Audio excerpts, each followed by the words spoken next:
그래도 밤에 비가 많이 와서 날씨가 조금 좀 선선해진 것 같아요. 어제인가 37도까지 올라갔다고 하는데, 그런데 유럽은 47도까지 올라간다고 합니다. 프랑스가 47도, 45도. 그리고 에어컨을 안 썼었죠. 에어컨을 안 쓰고 왜냐하면 미간을 해친다고.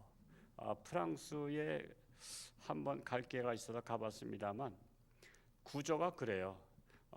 구조물이 그 에어컨을 이렇게 달 수 있는 건물들이 아니에요. 그러니까 에어컨 있으면 미관을 해친다고. 굉장히 예술의 나라잖아요. 그래서 안 났다가 지금 너무 더워서 한 1,000명 이상 죽었다 그러죠. 폭염에 더위 먹고 죽은 게 한 1,000명 이상이 돼요. 그러니까 그냥 폼 잡다가 죽은 거예요. 폼 잡다. 그래서 지금 부랴부랴 에어컨을 구입하는데 에어컨 한 대 설치하는데 1,000만 원이 넘는데요. 그 정도로 비싼데 우리나라는 뭐 에어컨 뭐 얼마든지 저 중고품 시장 가면 당근마켓 가면 얼마든지 싸게 구할 수 있는 나라이기 때문에 참 감사하지 않겠습니까? 아마 오늘은 비가 와서 조금 날씨가 시원해지리라 생각합니다. 하여튼 잘 견디시고요. 하여튼 더위에 병드신 분들이 병나신 분이 없기를 축복합니다. 우리 44절에서 46절까지는요. 하나님께서는 범죄로 인해서 하나님께 징벌을 받아서 고통 중에 있는 이스라엘 백성들이 회개하고 부르짖어 기도할 때에는 결코 외면하지 않으시는 하나님, 용서하시는 하나님이시다라는 거예요. 회개하면 언제나 그들의 간구에 귀를 기울여 주시는 하나님이시다라는 거예요. 하나님은 징계하시다가도 회개하면 왜 용서해 주시는가? 이스라엘의 그 조상과 언약을 맺었기 때문에 그래요. 아브라함과 맺은 언약. 아브라함과 맺은 언약은 이 당사자만 유효한 것이 아니라 자자손손들에게까지도 유효한 겁니다. 그래서 언제든지 너희가 잘못했을지라도 징계를 때릴지라도 멸망하지는 않고 다시 돌이켜 회개하는 자에게는 돌이켜서 회복시켜 주시겠다라는 그 언약이 있기 때문에 그 하나님은 약속의 하나님이신 것을 지키시는 하나님이시다라는 거예요. 자, 그러면 44절과 이 말씀을 기억하면서 읽으면 쉽게 이해가 되죠. 44절에서 46절까지 우리 한 목소리 읽어볼까요? 시작. 그러나 여호와께서 그들의 부르짖음을 들으실 때에 그들의 고통을 돌보시며 그들을 위하여 그의 언약을 기억하시고 그 크신 인자하심을 따라 뜻을 돌이키사 그들을 사로잡은 모든 자에게서 긍휼히 여김을 받게 하셨도다. 46절에 그의 언약을 기억하시고 그 아브라함과 맺은 언약을 기억하시고 뜻을 돌이켜서 징계를 거두셨다라는 것입니다. 우리 또한 우리 믿음의 조상 아브라함이 된다면 나의 자손들도 하나님의 복을 받게 된다는 거예요. 여러분, 자손이 잘 되려면 하나님과 언약을 맺는 거예요. 그래서 우리 자손들을 지켜달라고. 그래서 출애굽기 20장 6절에 보면 나를 사랑하고 내 계명을 지키는 자에게는 1000대까지 은혜를 베푸느니라. 이 말씀이에요. 1000대까지. 1000대가 어떻게 되죠? 정말 굉장한 거죠. 하나님의 약속이에요. 뿐만 아니라 출애굽기 34장 7절에는 인자를 1000대까지 베풀며 악과 과실과 죄를 용서하리라. 그러나 벌을 면제하기까지는 아니하고 아버지의 악행을 자손 3, 4대까지는 보응하리라 그래요.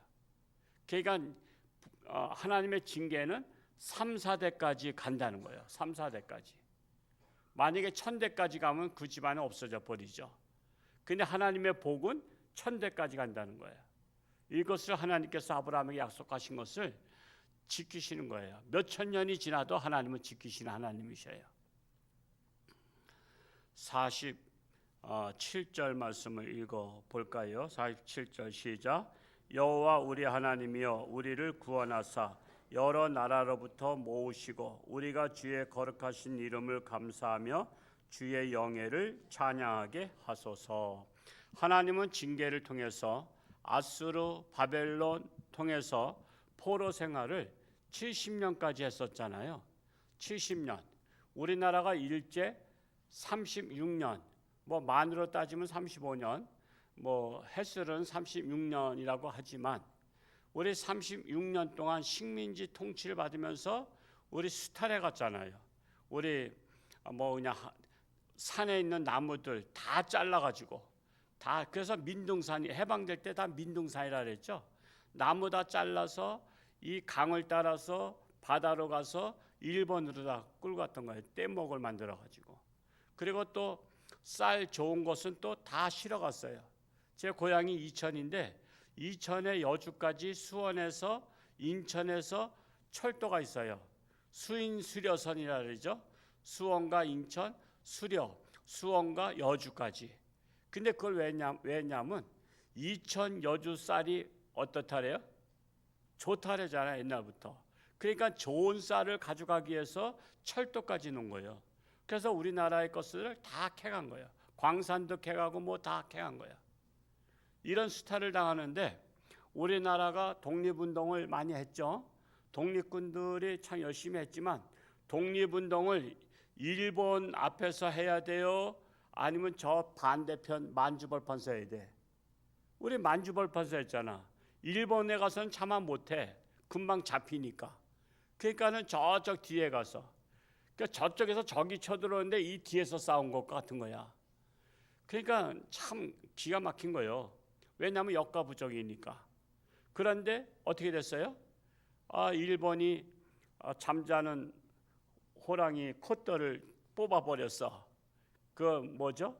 태평양 거기에서 진주만 폭격을 하는 바람에 미국은 2차 세계대전하고 더 이상 1차 세계대전하고 더 이상 전쟁터에서 너무 많이 죽었기 때문에 참여 안 하려고 그랬어.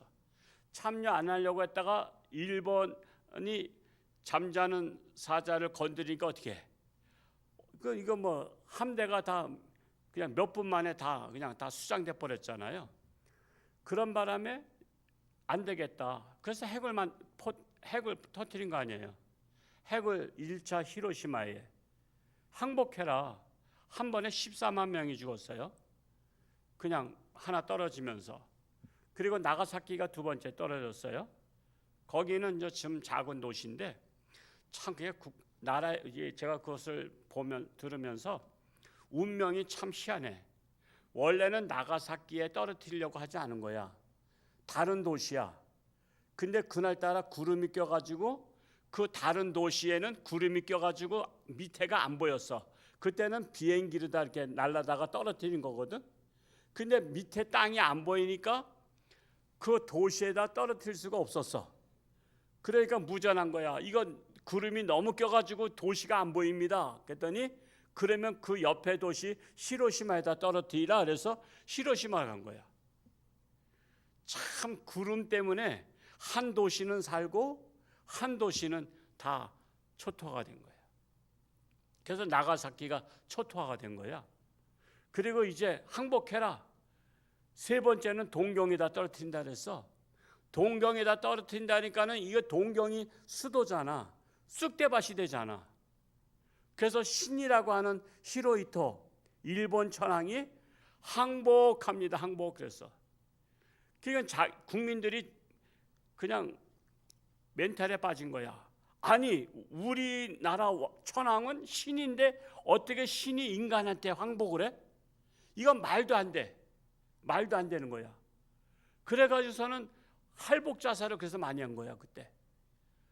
신이 이거 항복을 하다니, 인간한테 항복하다니, 이건 말도 안 돼. 차라리 죽는 게 나아서 그때 엄청 많이 죽었어요. 그러니까 항복했어. 그래서는 메가더 장군이 일본에 들어가서 조약을 했잖아요. 지금 식민지 다 해방시켜라. 그래서 울며 겨자 먹기로 식민지 우리나라를 비롯해서 동남아 다 한 거예요. 해방된 거야. 근데 이것을 작년 2025년도 독립기념관장이었던 그 김영석 씨가 우리나라의 이 광복은 여러 여러 나라가 우리 여러 나라가 연합국이 승리함으로써 독립 얻게 되었다. 한 것 때문에 잘린 거 아니야. 왜 연합국이 독립 저기 해서 했느냐? 그게 아니거든요. 지금 우리나라는요, 저 북한에서 해방시켜줬다고 해야지 그냥 칭찬받는 나라야. 소련이 해방시켜줬다고 해야 돼요. 하다못해 6.25 전쟁도 저 중국에서 우리나라를 항미원조 해방시키러 일으킨 나라라고 하잖아요. 그냥 역사를 왜곡시킨 거예요. 근데 그것 때문에 자르면 안 되잖아. 그러면은 국민들이 알잖아.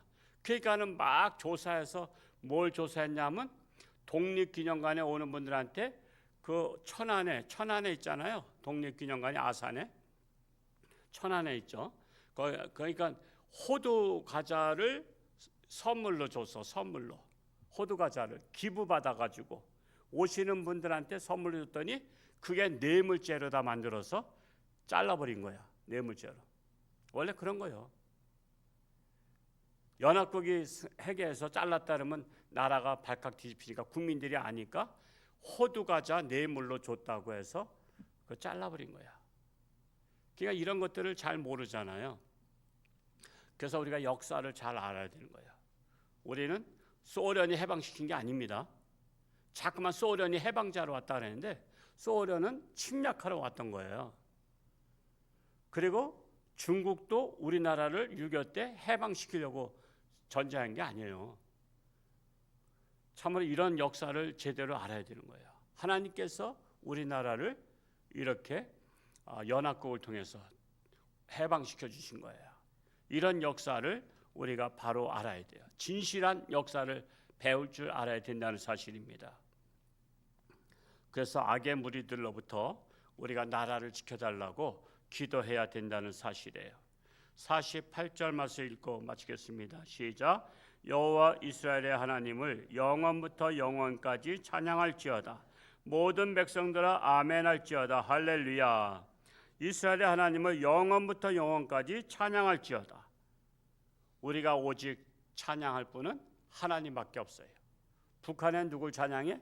김정은, 김일성 일가를 찬양하잖아. 그거 잘못된 거예요. 찬양이 대상이 인간이 된 거야. 우리는 하나님에 의해 찬양할 분이 없습니다. 참으로 요즘에 저희는 뭐 TV를 없애버렸지만은 이제 사우나 가면 TV가 틀어져 있잖아요. 근데 들어갈 때도 토로토, 나올 때도 토로토. 아니 어떻게 우리나라 TV가 맨날 토로토 노래만 불러? 참 기가 막힌 거예요. TV에 방송 한번 하려면 그 비싼 건데 그 비싼 거를 토로토 노래로다가 그냥 채워. 참 어쩌다 우리나라가 이렇게 됐는지. 옛날엔 그래도 가곡이라도 나왔어요. 클래식 음악도 나오고요. 동요곡도 나오고 그랬어. 근데 지금은 어린아이들도 뭐 유치원서 발표하고 그러면 우리 김선희 지사님 똑바로 해요. 동요를 불러야지, 동요를. 거기에다가 제가 한번 어디 갔더니 어린이 발표하는데, 유치원에서 발표하는데 뭘 부르냐면 어린애가 멀리 기적이 우네. 그게 뭐야? 누구 노래인지 모르겠어. 누군가? 이유나? 멀리 기적이 우네. 그걸 부르면서, 그러니까 엄마가 좋아가지고 막 방청석에서 막 춤을 추면서 막 좋아하더라고. 제가 그날 충격받았어요. 어린아이는 어린아이의 수준에 맞는 동요곡을 불러야 돼요. 순수한 그런 것들을 불러야 되는데 멀리 기적이 우네 하면서 그런 노래들을 다 불러. 애들 나오는 데마다 다 그거 부르는 거야. 참, 그러니까 어린아이들의 정신이 파괴된 거야. 파괴된 거야. 참으로 우리나라 이 교육이, 이 파괴되는 교육을, 정신을 쏙 빼놓는 교육을 시키고 있잖아요. 그래서 우리가 교회만큼이라도 잘해야 되는 거야. 우리 교회가 살아야 나라가 산다. 그래서 복음화가 돼야 나라가 사는 거야. 우리가 하나님을 찬양해야 나라가 사는 거야. 우리나라 순간순간마다 하나님이 지켜준 거야. 일제 그거 연합국이 안 했으면 우리는 지금 일본 나라 됐어. 지금 우리까지 일본 나라 된 거야. 근데 해방된 거야. 하나님의 은혜요. 6.25 전쟁, 여러분 UN 16개국, 또한 6개 나라, 또 의료 지원, 또 물자 지원 44개국 나라 안 했으면 우리나라 그냥 북한 나라 된 거예요. 그러면 교회는 다 없어져 버린 거야. 오직 김정은을 신으로 섬겨야 되는 거야. 그래서 우리에게 주신 하나님의 자유가 정말 소중한 거야. 정말 소중한 거야. 그래서 우리가 은혜를 갚자고 하는 거예요. 베네수엘라 우리나라 도와줬던 거 저도 이번에 알았어요. 부끄럽지만 목사치고 저도 역사를 잘 몰랐어. 그러니까 베네수엘라 우리가 힘을 다해서 돕자고 하는 거야. 지금 벌써 한 500여 명이 동참했고 한 900여만 원이 모였어요. 이제 뭐 이번 주까지 하면은 1,000만 원은 넘겠는데, 사실 뭐 1,000만 원 가지고 7만 명이 죽은 사람들한테 그거 뭐 코끼리 비스켓밖에 안 돼. 중요한 것은 우리 성도들과 우리 나라가 그들의 은혜를 아는 게 중요한 거야. 아는 게 중요한 거야. 우리가 뭐 몇 억씩 할 수 있는 능력도 없잖아. 그냥 기껏 해봤자 1,000만 원에서 2,000만 원인데, 그래도 우리 성도들과 우리나라 국민들과 우리 홍천 국민들이 은혜를 아는 사람이 되는 것, 저는 그거에 목표가 있는 거예요. 많은 사람이 동참해서 많은 사람이 은혜를 아는 자가 되는 것, 이것이 바로 하나님의 은혜다라는 거예요. 하나님의 은혜를 아는 자는요, 사람들의 은혜도 알아. 그래서 신세도 갚을 줄 알아. 언제든지 신세도 갚을 수 있는 거야. 우리는 그러한 마음을 가져야 됩니다. 오늘 하루도 하나님과 동행하며 승리하는 복된 날 될 수 있기를 축복합니다. 할렐루야. 고맙고 감사하신 아버지 하나님, 참으로 이스라엘 백성들 하나님께서 아브라함과 약속하셨습니다. 언약을 지키면 천대까지 은혜를 베푸느니라 약속하셨습니다. 그러나 잘못하면 징계를 하되 3, 4대까지 징계한다고 했습니다. 참으로 하나님의 말씀, 바로 믿음의 조상 아브라함이 바로 오늘날 우리가 믿음의 조상 되기 원합니다. 내가 하나님 앞에 바로 서서 믿음의 조상이 되어서 우리의 자손들이 천대까지 하나님의 복을 받는 믿음의 자손들로 태어날 수 있기를 간절히 소원합니다. 뿐만 아니라 우리나라 지켜주시고 하나님이 함께하는 나라, 하나님의 복음을 세계에 수출하며 어려운 나라들을 돕는 은혜의 나라가 되기를 간절히 소원합니다. 아직도 육신의 질병으로 사경 헤매는 자들을 긍휼히 여기시고 하나님의 손길로 안수하사 깨끗함 받고 영광 돌리게 하여 주옵소서. 참으로 우리나라 하나님 지켜 주옵소서. 악한 무리들이 역사를 왜곡하지만 우리가 진정한 역사를 바로 깨닫고 우리는 그러한 미혹의 영에 넘어가지 않도록 인도하여 주옵소서. 오늘도 하나님께서 저들의 삶의 자리에 함께하여 주옵소서. 감사드리며 예수님의 이름으로 축복하며 기도하옵나이다. 아멘.